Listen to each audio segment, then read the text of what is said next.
2 Kings, chapter 16. In the 17th year of Pekah, son of Remaliah, Ahaz, son of Jotham, king of Judah, began to reign. Ahaz was 20 years old when he became king, and he reigned in Jerusalem for 16 years. Unlike David his father, he did not do what was right in the eyes of the Lord his God. He followed the ways of the kings of Israel, and even sacrificed his son in the fire, engaging in the detestable practices of the nations the Lord had driven out before the Israelites. He offered sacrifices and burned incense at the high places, on the hilltops, and under every spreading tree. Then Rezin, king of Aram, and Pekah, son of Remaliah, king of Israel, marched up to fight against Jerusalem and besieged Ahaz, but they could not overpower him. At that time, Rezin, king of Aram, recovered Elath for Aram by driving out the people of Judah. Edomites then moved into Elath and have lived there to this day. Ahaz sent messengers to say to Tiglath-Pileser, king of Assyria, "I am your servant and vassal.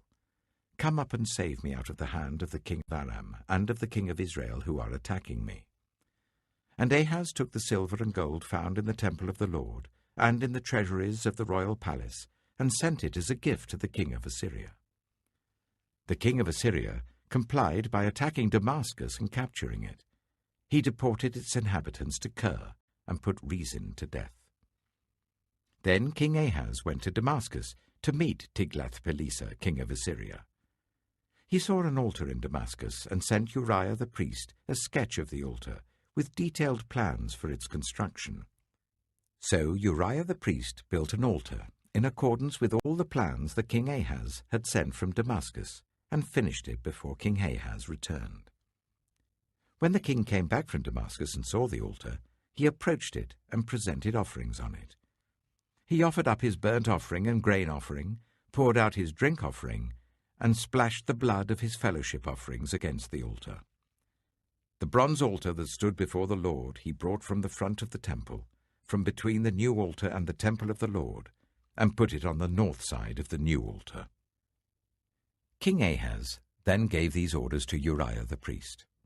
On the large new altar, offer the morning burnt offering and the evening grain offering, the king's burnt offering and his grain offering, and the burnt offering of all the people of the land, and their grain offering and their drink offering.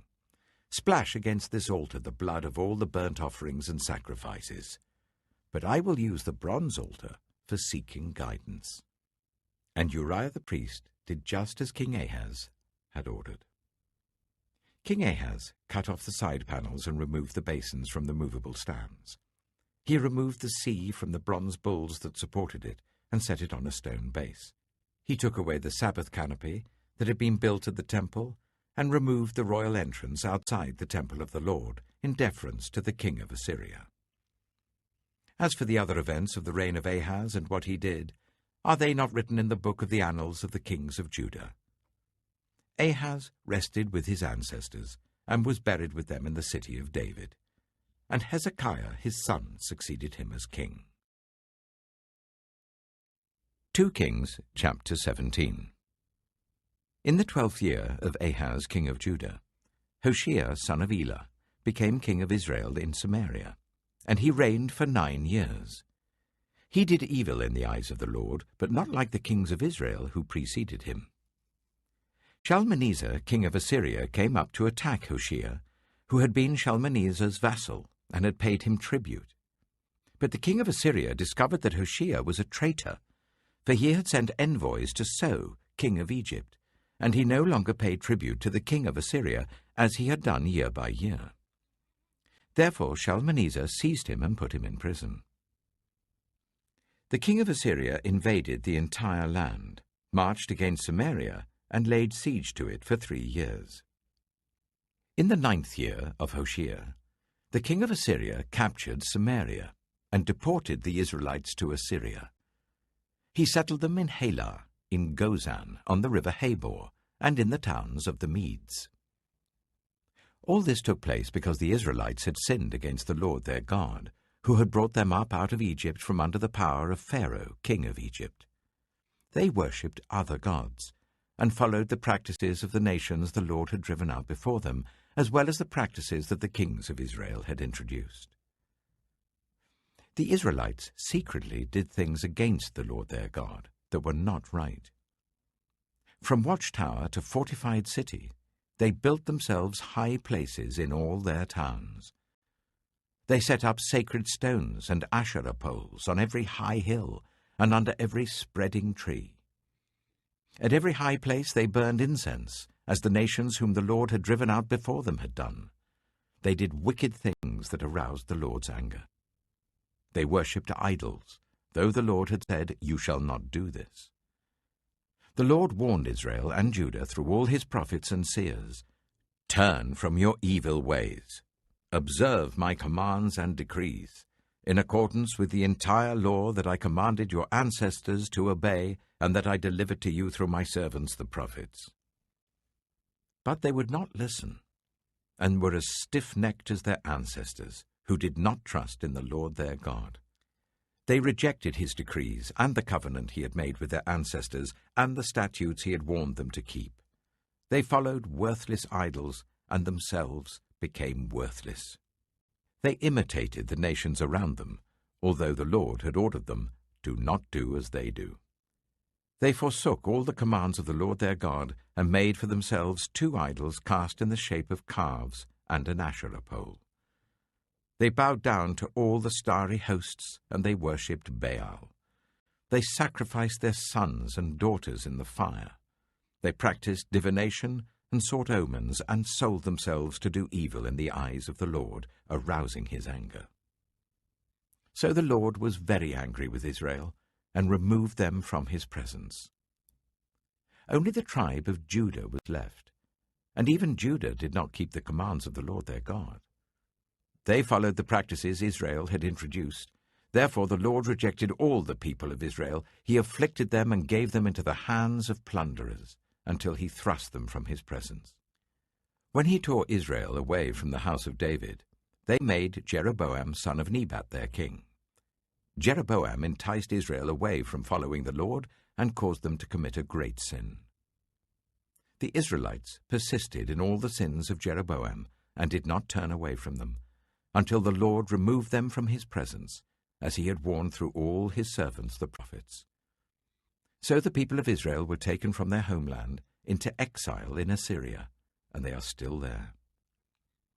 The king of Assyria brought people from Babylon, Cuthah, Ava, Hamath, and Sepharvaim, and settled them in the towns of Samaria to replace the Israelites. They took over Samaria and lived in its towns. When they first lived there, they did not worship the Lord. So he sent lions among them, and they killed some of the people. It was reported to the king of Assyria, "The people you deported and resettled in the towns of Samaria do not know what the God of that country requires. He has sent lions among them, which are killing them off, because the people do not know what he requires." Then the king of Assyria gave this order: "Make one of the priests you took captive from Samaria go back to live there, and teach the people what the God of the land requires." So one of the priests who had been exiled from Samaria came to live in Bethel and taught them how to worship the Lord. Nevertheless, each national group made its own gods in the several towns where they settled, and set them up in the shrines the people of Samaria had made at the high places. The people from Babylon made Succoth-Benoth, those from Cuthah made Nergal, and those from Hamath made Ashima. The Avites made Nibaz and Tartak, and the Sepharvites burned their children in the fire as sacrifices to Adramelech and Anamelech, the gods of Sepharvaim. They worshipped the Lord, but they also appointed all sorts of their own people to officiate for them as priests in the shrines at the high places. They worshipped the Lord, but they also served their own gods in accordance with the customs of the nations from which they had been brought. To this day they persist in their former practices. They neither worship the Lord nor adhere to the decrees and regulations, the laws and commands that the Lord gave the descendants of Jacob, whom he named Israel. When the Lord made a covenant with the Israelites, he commanded them, "Do not worship any other gods, or bow down to them, serve them, or sacrifice to them. But the Lord who brought you up out of Egypt with mighty power and outstretched arm is the one you must worship. To him you shall bow down, and to him offer sacrifices. You must always be careful to keep the decrees and regulations, the laws and commands he wrote for you. Do not worship other gods. Do not forget the covenant I have made with you, and do not worship other gods. Rather, worship the Lord your God. It is he who will deliver you from the hand of all your enemies. They would not listen, however, but persisted in their former practices. Even while these people were worshipping the Lord, they were serving their idols. To this day, their children and grandchildren continue to do as their ancestors did. Psalm 130. Out of the depths I cry to you, Lord. Lord, hear my voice. Let your ears be attentive to my cry for mercy. If you, Lord, kept a record of sins, Lord, who could stand? But with you there is forgiveness, so that we can, with reverence, serve you. I wait for the Lord, my whole being waits, and in his word I put my hope. I wait for the Lord, more than watchmen wait for the morning, more than watchmen wait for the morning. Israel, put your hope in the Lord, for with the Lord is unfailing love, and with him is full redemption. He himself will redeem Israel from all their sins. Proverbs chapter 6. My son, if you have put up security for your neighbor, if you have shaken hands in pledge for a stranger, you have been trapped by what you said, ensnared by the words of your mouth. So do this, my son, to free yourself, since you have fallen into your neighbor's hands. Go to the point of exhaustion and give your neighbor no rest. Allow no sleep to your eyes, no slumber to your eyelids. Free yourself, like a gazelle from the hand of the hunter, like a bird from the snare of the fowler.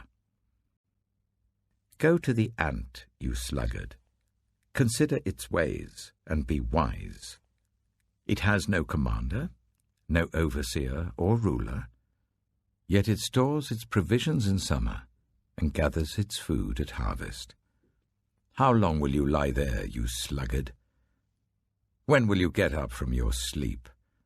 A little sleep, a little slumber, a little folding of the hands to rest, and poverty will come on you like a thief, and scarcity like an armed man. A troublemaker and a villain, who goes about with a corrupt mouth, who winks maliciously with his eye, signals with his feet and motions with his fingers, who plots evil with deceit in his heart, he always stirs up conflict. Therefore disaster will overtake him in an instant. He will suddenly be destroyed without remedy. There are 6 things the Lord hates, 7 that are detestable to him: haughty eyes, a lying tongue, hands that shed innocent blood, a heart that devises wicked schemes, feet that are quick to rush into evil, a false witness who pours out lies, and a person who stirs up conflict in the community. My son, keep your father's command, and do not forsake your mother's teaching. Bind them always on your heart, fasten them round your neck. When you walk, they will guide you. When you sleep, they will watch over you. When you awake, they will speak to you. For this command is a lamp, this teaching is a light, and correction and instruction are the way to life, keeping you from your neighbor's wife, from the smooth talk of a wayward woman. Do not lust in your heart after her beauty, or let her captivate you with her eyes. For a prostitute can be had for a loaf of bread, but another man's wife preys on your very life. Can a man scoop fire into his lap without his clothes being burned? Can a man walk on hot coals without his feet being scorched? So is he who sleeps with another man's wife. No one who touches her will go unpunished. People do not despise a thief if he steals to satisfy his hunger when he is starving. Yet if he is caught, he must pay sevenfold, though it costs him all the wealth of his house. But a man who commits adultery has no sense. Whoever does so destroys himself. Blows and disgrace are his lot, and his shame will never be wiped away. For jealousy arouses a husband's fury, and he will show no mercy when he takes revenge. He will not accept any compensation. He will refuse a bribe, however great it is.